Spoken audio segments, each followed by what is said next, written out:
한국직업방송과 연합뉴스TV가 함께 만드는 취업 전문 뉴스, 투데이 고용플러스입니다.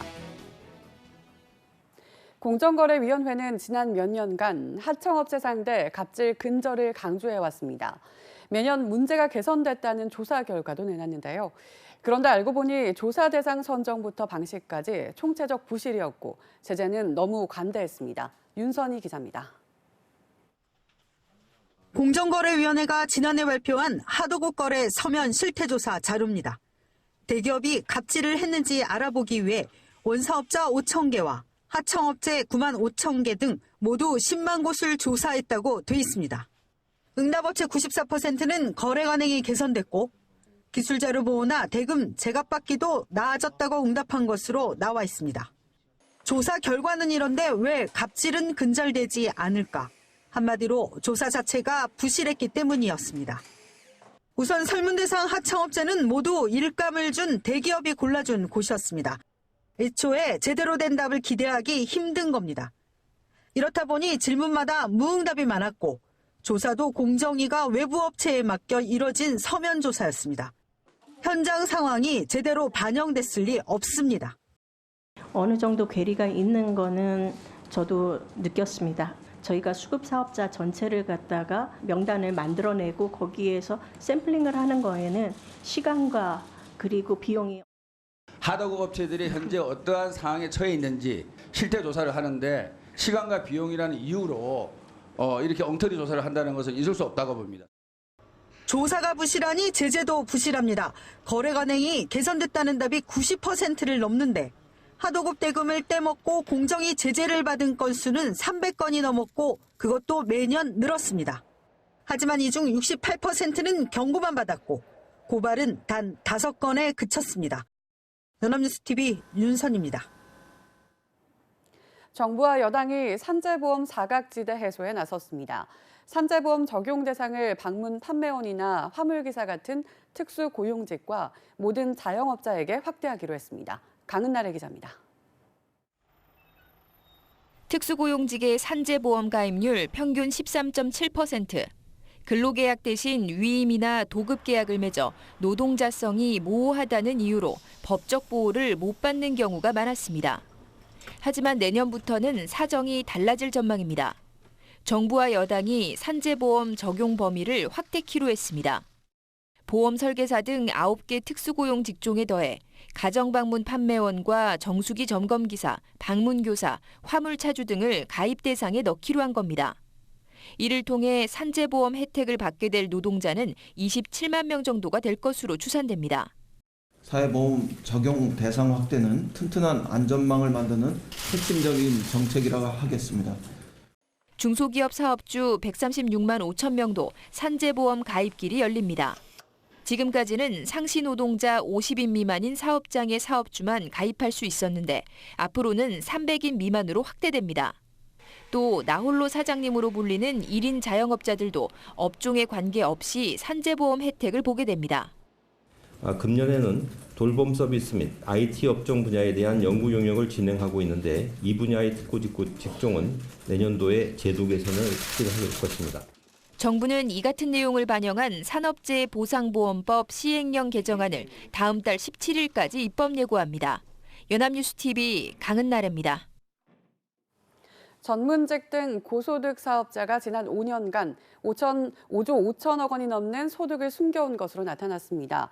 국회 기획재정위원회 소속 더불어민주당 심기준 의원이 국세청에서 받은 자료에 따르면 2014년부터 2018년까지 고소득 사업자 4,500여 명이 5조 5,700여억 원의 소득을 숨겨서 신고했다가 세무조사에서 적발됐습니다. 이들이 신고한 소득은 6조 3,600억여 원으로 실제 벌어들인 소득의 상당 부분을 탈세를 위해 감춘 것으로 드러났습니다. 정부가 내년부터 중견기업 150개사를 선정해 10년간 기술 개발에 4,635억 원을 지원합니다. 산업통상자원부는 내수시장 위주로 사업하지만 성장 잠재력이 있는 기업들을 발굴해 16개 신산업 분야 기술 개발과 해외 마케팅을 지원하는 방식으로 육성하는 월드클래스 플러스 사업을 내년부터 시행한다고 밝혔습니다. 산업부 관계자는 일본의 수출 규제 등 통상 환경 변화 속에서 소재와 부품, 장비 기업 과제 비중을 40%까지 끌어올려 중점 육성할 계획이라고 밝혔습니다.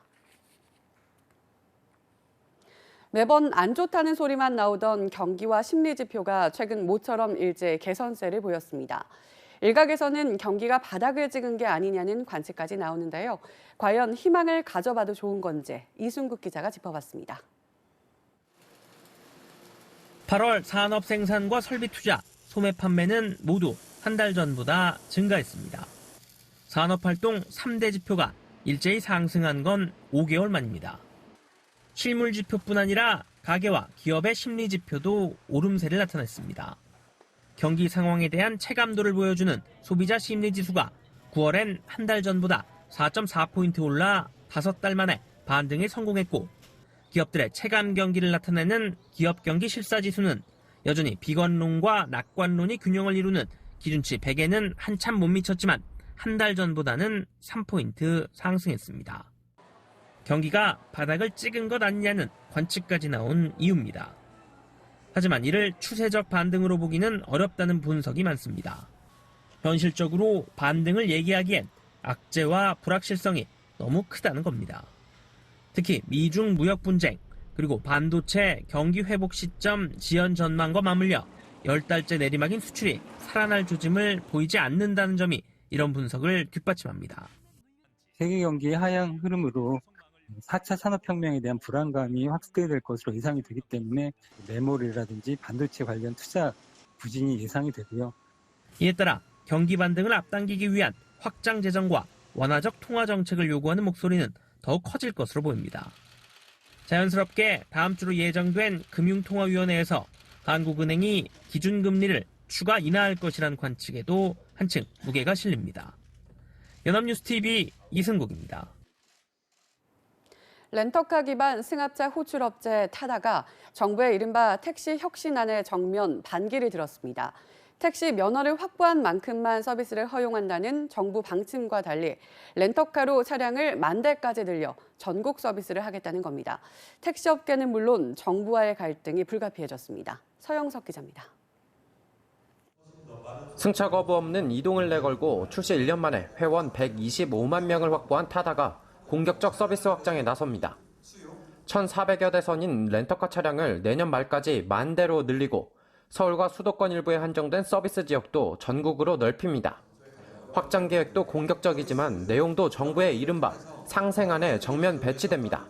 지난 7월 정부가 내놓은 택시 혁신안에 따르면 승차 호출업체는 기여금을 내고 택시 면허를 확보한 만큼만 운행할 수 있고 현재 타다와 같은 렌터카 기반 사업은 대상이 아니기 때문입니다.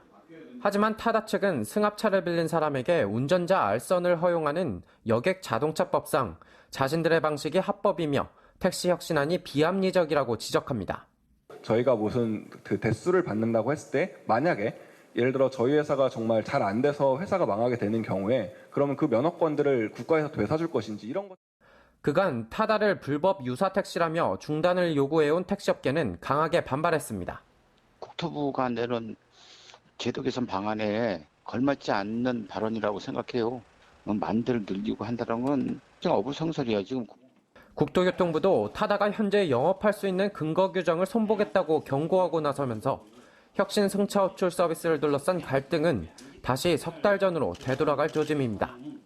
연합뉴스TV 서영석입니다. 조선업과 운수업, 전기전자 등 우리나라 경제에서 큰 비중을 차지하는 기업들의 재무 구조가 나빠진 것으로 나타났습니다. 자유한국당 추경호 의원이 한국은행에서 제출받은 자료에 따르면 조선업 기업 가운데 자본이 완전 잠식된 한계 기업 비중은 지난해 7.2%로 한 해 전보다 1.2%포인트 상승했습니다. 운수업도 6.5%에서 7.4%로 한계 기업 비중이 늘었고 전기전자 업종 또한 3%에서 3.1%로 비중이 느는 것으로 조사됐습니다.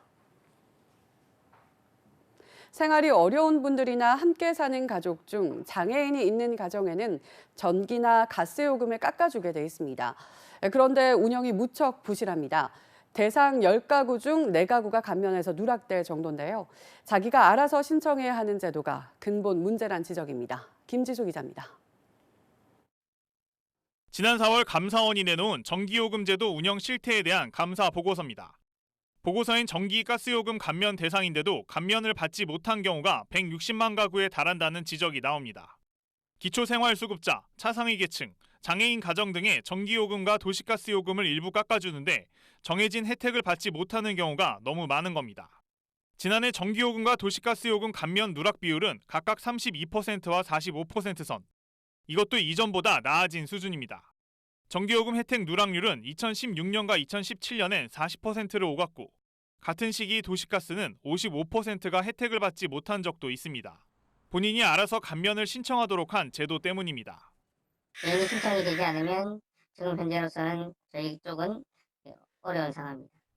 최선의 방법은 당국이 파악해 신청 없이도 혜택을 주는 겁니다. 본인이 직접 신청해야 되는데 상당수는 본인이 감면 대상자인지를 모릅니다. 감면 대상자의 전부를 한전과 가스공사 등에 자동적으로 제공할 방법 등을 찾을 필요가 있습니다.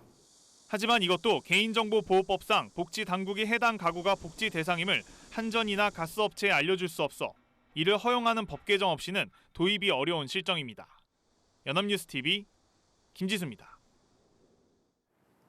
국민 3천만 명이 들었다는 실손보험은 건강보험의 사각지대를 줄여주는 유용한 보험입니다. 하지만 과잉진료나 심지어 보험 사기에 악용돼 보험사는 손해보고 보험료를 계속 오르는 악순환이 발생하고 있죠. 그래서 병원 많이 가는 사람들에게 보험료를 더 받는 방안이 논의되고 있습니다. 소재영 기자입니다. 올해 상반기 지급된 실손보험금은 5조 원이 넘습니다.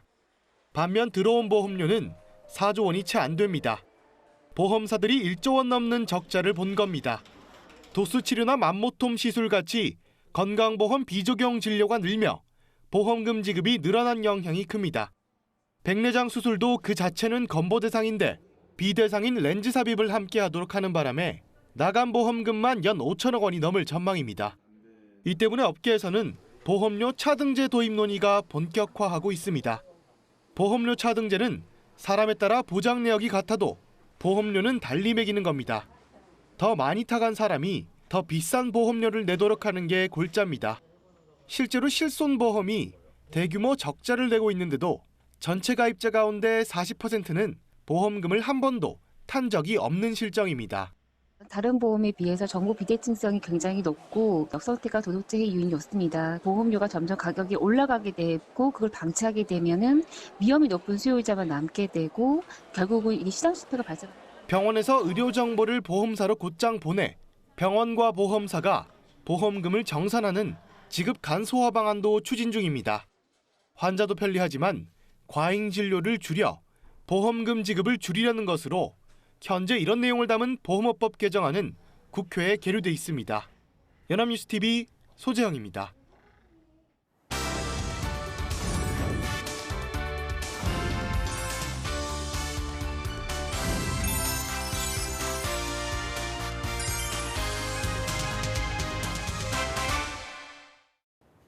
사회적으로 핫한 이슈를 키워드로 알아보는 핫키워드 시간입니다. 진수민 캐스터 안녕하세요. 안녕하세요. 이번 달부터 출산휴가와 관련된 제도들이 대폭 달라집니다. 덕분에 앞으로 근로자들의 출산휴가에 대한 부담이 다소 완화될 것으로 보이는데요. 반면 개선해야 할 사항도 여전히 있다고 합니다. 어떤 내용인지 핫키워드에서 살펴봅니다. 네, 이번 달부터 배우자의 유급 출산 휴가도 3일에서 10일로 대폭 늘어나잖아요. 그만큼 남성이 보다 육아에 참여할 수 있도록 전폭적으로 지원하겠다는 정부의 의지가 보이는 개선안인 것 같습니다. 그렇습니다. 더욱이 영세한 기업의 경우 유급휴가 10일 중 5일분은 정부가 지원하기로 했는데요. 뿐만 아니라 유급 출산 휴가를 쓰는 남성의 경우 1회에 한해 분할 사용도 가능하다고 합니다. 이를 위해 고용노동부는 배우자 출산휴가 확대를 위해 내년도 예산으로 349억 원을 배정하며 남성의 출산휴가를 적극 지원할 예정이라고 합니다. 네, 또 얼마 전에는 육아를 하는 데 있어서 성별 불균형을 줄이자는 차원에서 남성 배우자가 육아휴직을 한 달 이상 의무적으로 사용하는 법안이 발의됐는데요. 사실 실제로 통과로 이어질 수 있을지는 미지수지만 그만큼 여성은 물론 남성의 육아휴직을 돕기 위한 노력이 꾸준히 이어지는 것 같아 긍정적인 현상이라는 생각이 듭니다. 그렇습니다. 하지만 정부와 정치권의 이 같은 노력에도 불구하고 출산휴가는 물론 육아휴직과 관련된 정책은 정작 현장에서 난관에 봉착해 있습니다. 취업 포털 링크루트와 바로면접 알바의 말바콜이 육아휴직을 주제로 회원 1,141명을 대상으로 설문조사를 한 결과 육아휴직을 사용해본 남성 직장인은 5명 중 1명에 불과한 것으로 나타난 거죠. 네, 20%에 불과한 비율만 육아휴직을 썼다는 거네요. 여성보다 월등히 떨어지는 수치 같은데요. 네, 그렇습니다. 그런데 문제는 여성의 경우에도 큰 차이가 없다는 건데요. 남녀 직장인 전체 응답률을 놓고 봤을 때도 응답한 직장인 중 육아휴직을 사용해본 비중은 32.4%에 불과했습니다. 그러니까 과반이 훨씬 넘는 67.6%는 육아휴직을 사용하지 못했다는 거죠. 남성의 경우엔 20.8%가 육아휴직을 사용해봤다고 응답했는데요. 여성의 경우에도 37.5%에 불과했습니다. 네, 출산 후 한동안 주 양육자로 있어야 하고 몸을 추스러야 하는 여성의 경우는 10명 중 3명이 조금 넘는 경우만 육아휴직을 사용했다는 거네요. 그만큼 현실에서 육아휴직을 한다는 게 녹록지 않다는 뜻일 텐데요. 가장 큰 이유는 뭐였을까요? 네, 이유는 다양했지만 그중에서도 상사 눈치의 22.7%가 회사 분위기의 22%가 응답해 육아휴직을 하지 못하는 이유의 절반 이상을 차지했는데요. 특히 남성의 경우에는 27.2%가 회사 사람 대부분 육아휴직을 안 쓰는 분위기라고 응답했고 여성 직장인은 22.6%가 상사와 동료 눈치라고 응답해 회사 내에서의 눈치가 육아휴직을 하지 못하는 데 가장 큰 걸림돌로 작용하고 있었습니다. 네, 제도가 개선되고 다양한 지원 정책이 생기고 있잖아요. 그럼에도 불구하고 현장에선 여전히 육아휴직을 하는 분위기가 조성되지 않았다는 점이 참 씁쓸합니다. 그렇습니다. 뿐만 아니라 기타 의견을 봤을 때도 임신에서 퇴사당함, 권고사직, 서비스직이라 엄두를 못 냄과 같은 임신과 출산으로 인한 직장 내 갑질이 여전한 것으로 보여서 육아휴직과 관련한 관리 감독도 필요한 상황인 것으로 조사됐습니다. 네, 여전히 임신이나 출산 때문에 권고사직을 당하는 경우가 발생하고 있군요. 이 정도면 갑질 중에서도 악성 갑질에 해당하는 경우가 아닐까요? 남성은 물론 여성 근로자의 출산에 대한 권리마저 인정되고 있지 않은 거잖아요. 그렇습니다. 하지만 반면 경제적인 이유로 어쩔 수 없이 육아휴직을 하지 못하는 경우도 있습니다. 육아휴직을 하지 못한 이유로 14.7%가 경제적 부담을 뽑았기 때문인데요. 특히 공공기관 재직자의 경우 21.9%가 경제적 부담으로 육아휴직을 하지 못한다고 응답해 일시적으로 월급이 줄어드는데도 큰 부담을 느끼고 있는 것으로 조사됐습니다. 그 외 8.7%는 경력 공백에 대한 우려라고 응답했고 8.6%는 사용 방법을 잘 모름, 또 6.7%는 신청했지만 회사에서 거부당함이라고 응답해 다양한 이유로 육아휴직을 하지 못하는 것으로 조사됐습니다. 네, 경제적인 이유는 특히 공감할 수밖에 없을 것 같습니다. 육아휴직을 할 경우 수입이 100만 원 내외로 줄어들 수밖에 없으니 이에 대한 경제적 부담도 상당하죠. 물론 정부가 양육수당을 지원하고 있지만 이걸로 육아 비용을 모두 충당할 수 있는 상황도 아니잖아요. 그렇습니다. 하지만 그럼에도 불구하고 직장 내 육아 정책에 허용되는 분위기라면 많은 직장인들이 육아휴직을 활용할 것으로 보입니다. 직장인 부모가 가장 바라는 육아 정책의 21.6%가 직장 내 인식 개선이라고 응답한 건데요. 그 외 18.4%는 근무 시간 단축이라고 응답했고 17.4%는 국공립 유치원 혹은 어린이집 확대 및 신설, 11.8%는 아동수당 및 자녀 장려금이라고 응답해 여전히 개선이 필요한 제도들도 상당한 것으로 조사됐습니다. 네, 정부에선 출산율을 높이기 위해 다양한 정책을 실시하고 있지만 정작 현장에서 이를 실천하고 있지 않다는 점이 가장 큰 문제입니다. 육아휴직을 기피하는 회사 분위기에 씁쓸해지고 경제적인 이유로 인해 자발적으로 육아휴직을 포기하는 상황에 탄식이 나옵니다. 그럼에도 불구하고 보다 먼 미래를 위해서라도 육아 정책을 개선하려는 노력은 앞으로 멈추지 말고 계속 이어져야 할 것입니다. 보다 근본적인 제도 개선이 나오길 바라겠습니다. 지금까지 핫키워드 진수민 캐스터였습니다. 고맙습니다. 지금까지 투데이 고용플러스였습니다. 오늘 저희가 준비한 내용은 여기까지입니다. 함께해 주신 여러분 고맙습니다.